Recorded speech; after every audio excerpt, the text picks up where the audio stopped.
지난 1년은 특히 자영업자와 소상공인들에게 참으로 힘겨운 한 해였습니다.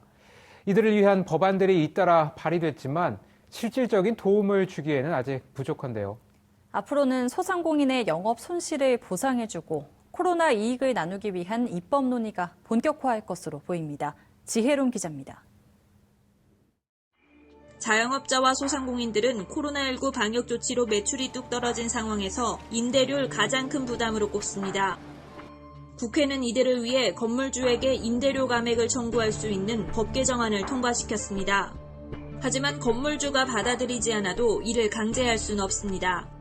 실제로 적용하기까지는 여러 어려움이 많습니다. 임차인과 임대인의 관계가 거의 갑을 관계이기 때문에 이것을 청구했을 때 사실상 재계약에 불이익을 당할 수 있는 상황이라서 국회는 임대료 인하 운동의 자발적인 참여를 유도하기 위해 착한 임대인에 대한 세제 지원을 강화하고 적용 기간을 연장하는 법 개정안도 마련했습니다. 코로나 사태 장기화로 눈덩이처럼 피해가 늘어나고 손실을 메우기 역부족인 소상공인을 위해 지난해 11월에는 재정을 추가로 지원하고 신속하게 금융 지원을 하는 법안도 통과시켰습니다. 그러나 코로나 상황에서 국민의 대의기관으로 소통 창구가 돼야 할 국회의 역할이 눈에 띄지 않았다는 지적이 나옵니다. 코로나로 인해서 국민들, 소상공인 자영업자들이 상당한 어려움과 이런 것들을 겪었는데 이런 것들을 공론화한다거나 목소리를 적극적으로 들어서 정책이나 법안 처리에 반영한다거나 이런 움직임들이 그렇게 적극적으로 보이지 않았다.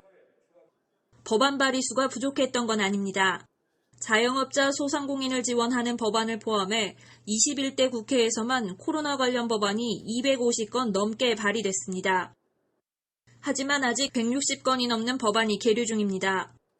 코로나 이익공유제를 입법화하기 위한 논의도 본격화될 것으로 보입니다.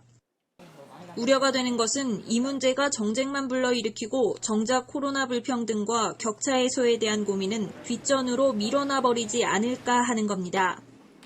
많이 나오기보다는 한두 개의 법안이라도 제대로 논의해서 빠르게 처리하는 게 중요한데 코로나 법안들과 관련해서는 여야가 따로 없다. 여기에 대해서는 다른 정치적 쟁점들과 연계시키지 말고 자체만으로 여야가 합의해서 빠른 시일 내에 정치권에서는 영업 제한 조치 등으로 입은 소상공인의 손실을 보상해주는 방안도 검토하고 있는데 벼랑 끝 삶을 살고 있는 국민을 위한 진지한 고민이 대립과 갈등 때문에 묻히지 않길 바랍니다. TBS 지혜롬입니다.